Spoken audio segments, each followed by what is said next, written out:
Take one Arctic wilderness. Insert 8 young adventurers. And freeze at -40 degrees for 3 weeks. It's a recipe for tension, trauma and triumph.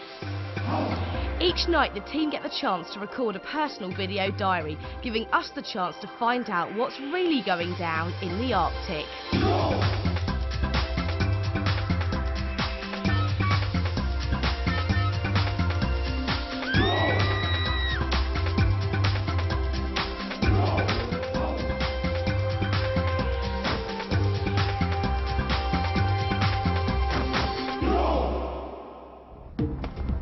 The 8 adventurers have been on a marathon journey, travelling by dog sled across the frozen Arctic for nearly a week. They survived temperatures of -50 and a blizzard which ripped one of their tents apart. But the 4 boys and 4 girls found one of the hardest things was getting on with each other. Can I just say, what are you all doing? At the moment, there's a bit of tension between the boys and girls. It's getting more fights between the boys and the girls. We've been having arguments with the boys all the time. Girls do more than you're doing. I'm going Come on, if you help! You are so annoying, all your rubbish is everywhere. Apparently the boys were meant to have said lots of bad things about the girls, and I got blamed for all of that. We heard them last night talking in their tent and we weren't very happy about it. We had a few arguments today. Over nothing really. Let's just say Emily started it. I think our personalities clash because whenever I say anything to him, he takes it as an argument or like I'm trying to start an argument with him, which I'm definitely not. I always have arguments with Emily, but we normally make up. Then we have another argument, but then we always make up. Every single time I talk to him, he shouts at me or snaps at me as if I'm telling him off or something. The girls' main tent was destroyed in the storm, so the entire team had to cook in the boys' tent. It didn't help relationships. Downfall of the day, which hasn't happened yet, but it's going to happen, is we have to eat in the boys' tent, and the boys' tent is tiny. It's going to be all 8 of us, Ben and Emma, eating in this tiny little tent, 4 stoves going. It's going to be steam everywhere. You're not going to be able to see a hand in front of your face. Oh, that's going to be quite stressful. They needed to travel more than 100 miles to reach their destination, the edge of the frozen sea, where the sea ice meets the open water. It's where polar bears live and hunt, and the team were hoping to track them when they got there. But first they had to tackle some incredibly tough terrain. We went over the most amazing hills, and there was all amazing scenery. First it was uphill, which was quite hard, but then it was all downhill. So it was quite tricky actually, because I was on the back, so you have to steer and use the right brakes and all this. And we were going down this real steep hill, and the sledge started slipping, and I was holding on to it, and then it went dead fast, so I was being dragged along on the back of this sledge, just holding on to the back, my legs dangling down, and I couldn't hold on anymore, so I had to let go, and I smacked down right onto the ice, and I think I must have some huge bruise on my bum, which is lovely.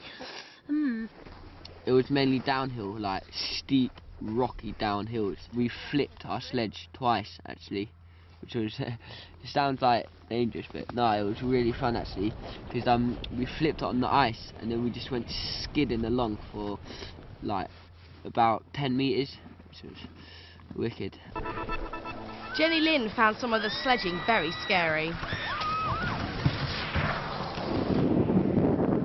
I really freaked out about the hills going down the mountain. Giova, brakes on! Whoa, brakes! The fall is so steep and so big that, believe me, you don't want to fall down it. It could be very dangerous falling down it. Oh, are you okay? A few deep breaths. Now, I think we've got the seriousness of this situation, alright guys? I was crying and everything, and I couldn't stop crying, because the more we carried on, the more steeper the hill goes, the more edges there are, so everything was going wrong.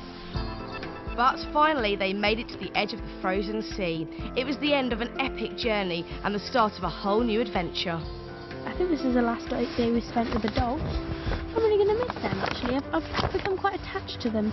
Now, I'm not really an animal type of person, but surprisingly I've become really attached to these little dogs, especially Kimmer, the lead dog. He's so cute. We have to say bye to our people have been riding on the sledges with, which is quite sad because we've really got to know them, and I think it'll be quite sad to leave all the dogs and not see them again. But I am so looking forward to this next phase. This is where the ice floe, where apparently polar bears come a lot, and hopefully we should be able to see some. I really, really hope we'll see some polar bears, but I know it's like really way off, but I really hope we would. I really want to see a polar bear, because if I see a polar bear, it'd just be so amazing. But I don't want to see a polar bear as soon as I wake up in the morning right outside my door. I think you know why.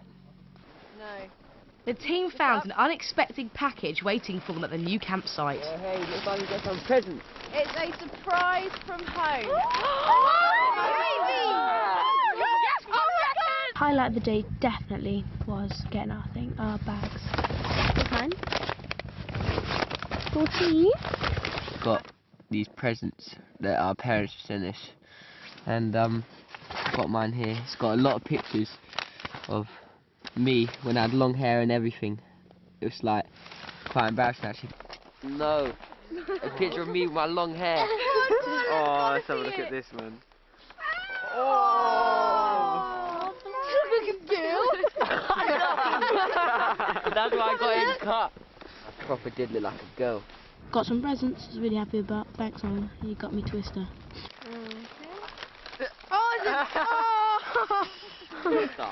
Twister, man. Oh, that is cool. I'm not sure why you gave me Twister and face paints and party poppers for the middle of nowhere, but thanks anyway. I got a collage of all my friends' pictures, and that made me so sad.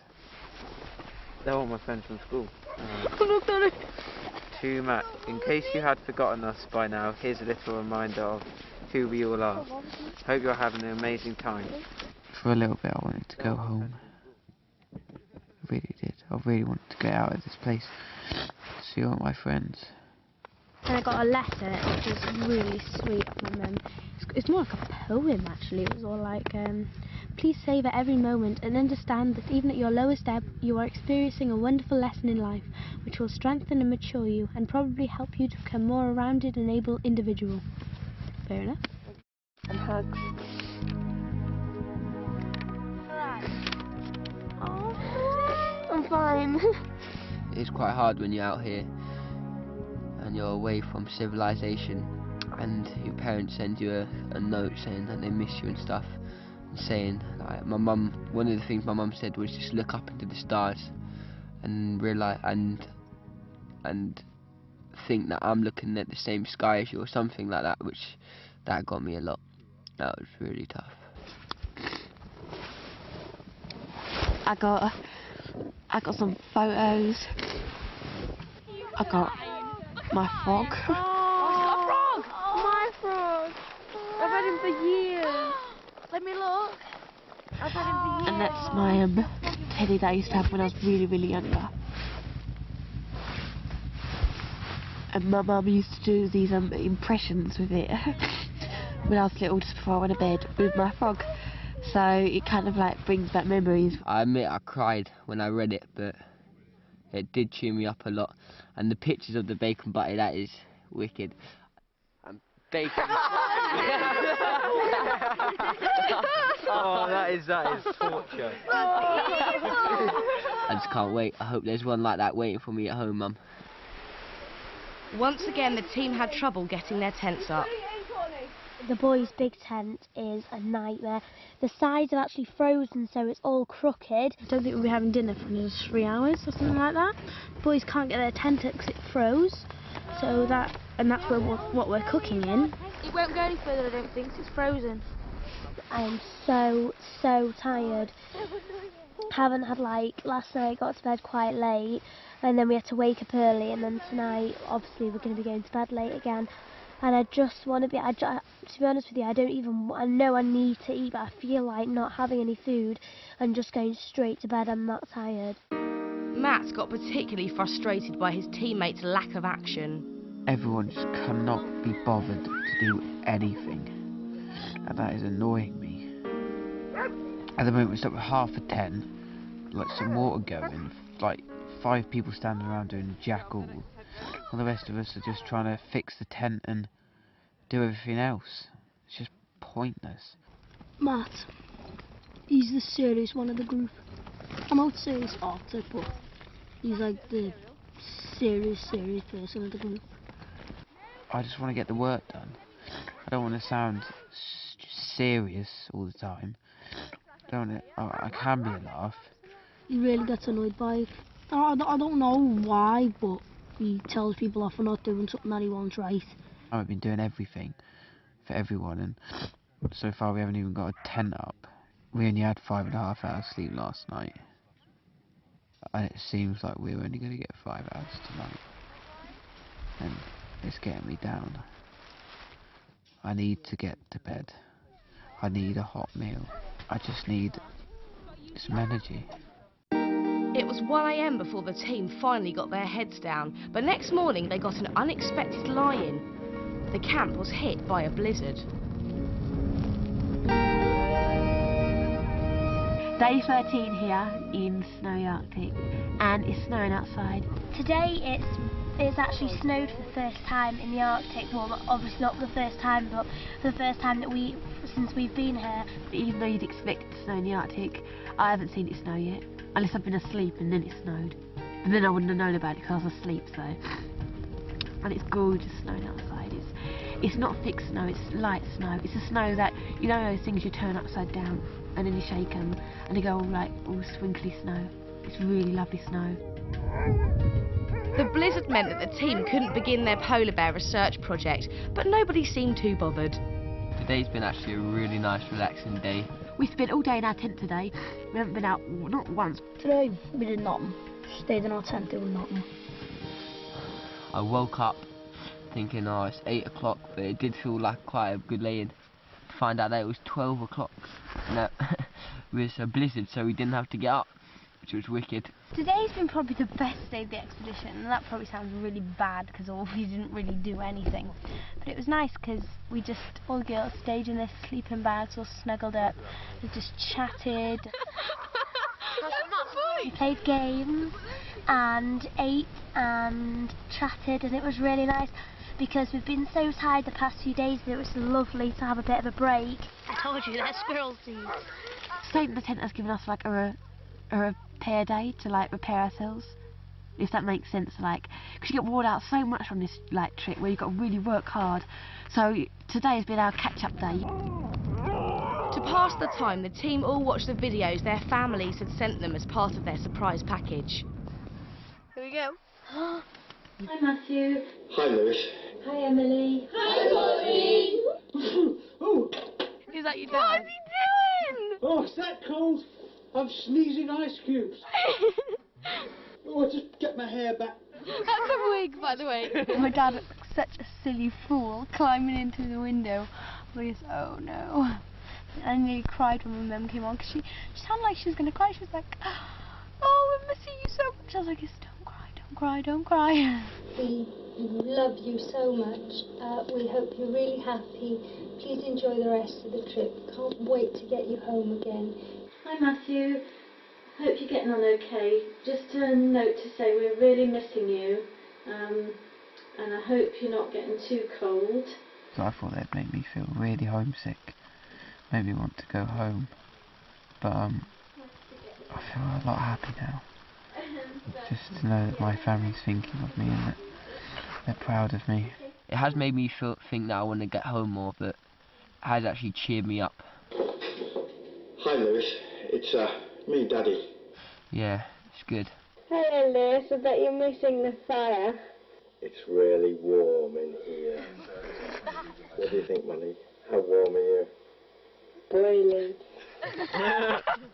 Missing your nose over here.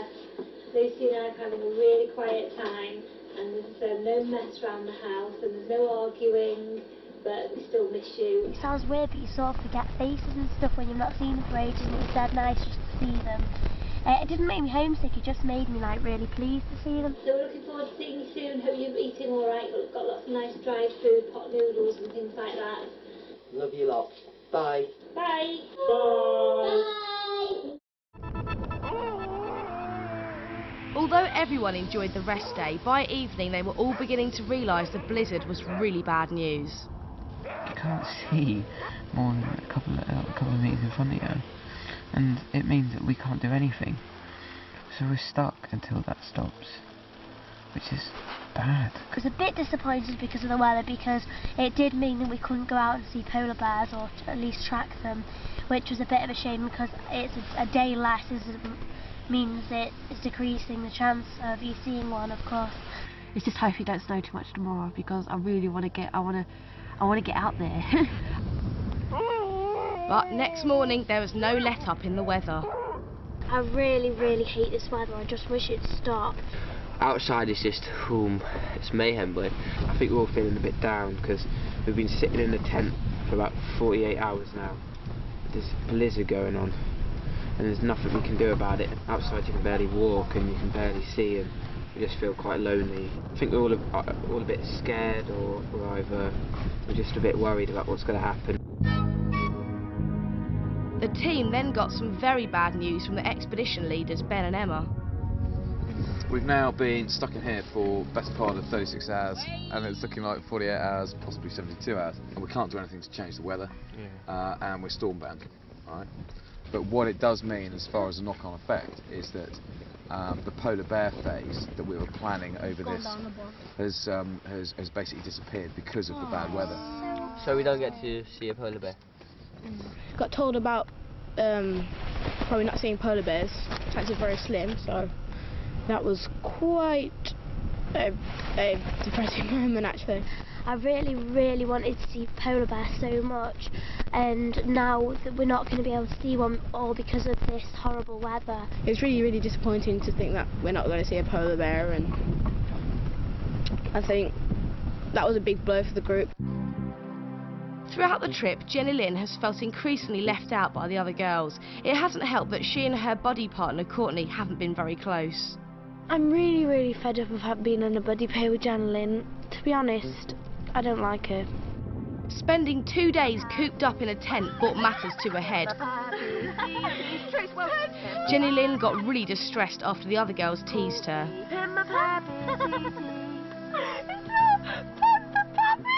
They didn't realise how upsetting their behaviour was in such extreme conditions.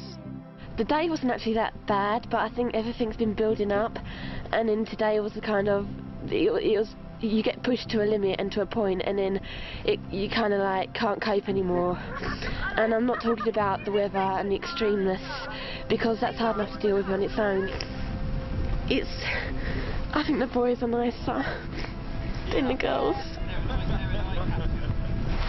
because I know that I forget things and that, and I'm sometimes unorganised. I'm a bit worried about Jenny Lynn because she's so unorganised, and I'm just scared she's going to get ill because she's always forgetting her boots, she's leaving them out, she gets ice in them, and I'm really worried for her that she's going to get like hypothermia or something. I don't mean to sound horrible or anything, but me saying this, but I feel like a 4-year-old, because if someone has something to say, they all go on and on and on about it, and they'll all have something to say which will put them on a high and make them feel good about themselves. It's really hard, like, you know, being with her, because you have to remind her to do everything, and I don't mean to nag on to her, but, you know, it's all for her, like, own good, kind of. I'm fine, guys. No, Jenny, no. Jenny, take your shoe out the right, put it in here. Quick, it's snowing. She doesn't put her boots on properly and they get full of snow, so when I do remind her, she probably thinks I'm nagging onto her like an old woman. It's hard enough dealing with the cold, it's hard enough dealing with the extremeness of where you are. Say baby, Jenny.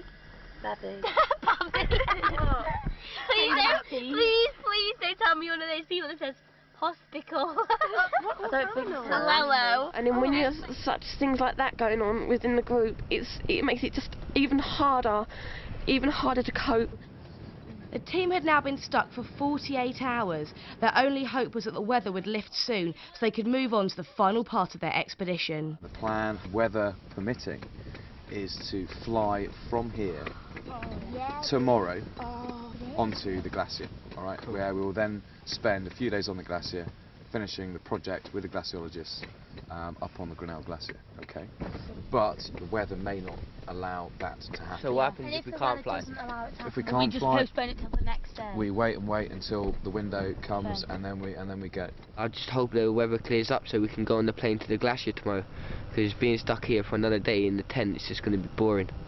And it's like, I'm quite annoyed really, because this is meant to be the polar bear phase, the only couple days where we get to go search for polar bears, and we got stuck in the tent for 2 days. We just got to wait and see tomorrow, and hopefully, fingers crossed, it will have cleared and we can get out of this place, because this place is boring and depressing because you just can't do anything here. I'm really just hoping that it's going to go nice tomorrow, because basically if it doesn't, then we're stuck and we can't get the plane to go to the glacier. So I do want to do the glacier because at least that means I'm helping.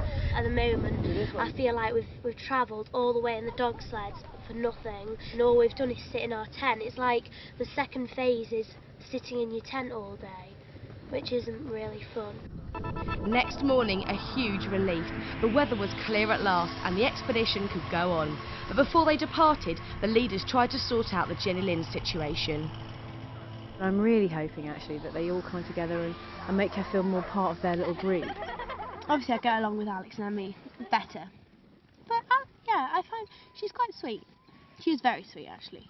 I don't think I should have said I don't like her. I think I was being a bit, you know, a bit mean. But she's very unorganised and that frustrates me so much. I'm going to try and see how long we get along through the next couple of days. Hopefully it will get better between us. I don't think we're leaving her out, but Jenny's just a little bit quieter, and we include her and try and include a bit. Sometimes she just likes to sit quietly. Hopefully we can rebuild like a relationship with the girls. I hope so anyway. It was also Adam's 13th birthday and he got a surprise he could never have imagined. Okay Adam, they're exchange on air at the moment.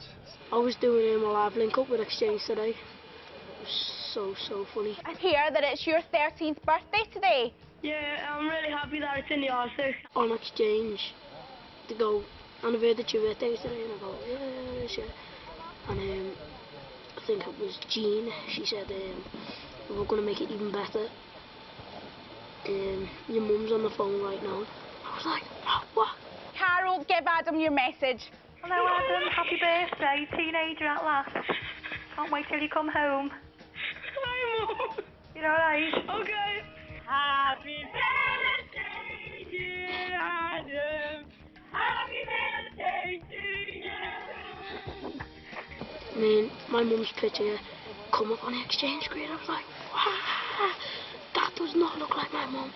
She looks so bad on it. Sorry, she looks so bad. Okay, see you soon then, okay? Okay then, bye. Bye. Bye. This is definitely the best birthday present ever. I can't think of a better birthday present. I'm in the Arctic, and while I'm out here, I've had a phone call off my mum and the rest of my family. It's just so amazing. After being tent-bound for so long, the adventurers can't wait to fly to the glacier to work on a major global warming project. It'll be a challenging climax to the expedition. The unpredictable Arctic has plenty more surprises in store. We're missing our families. Papa's just missing having a burger and chips. We actually did say the girls said we have to have maximum effort to look after Jenny up here. When I go back, I'm really going to appreciate being with my family because I know how much it hurts me without them.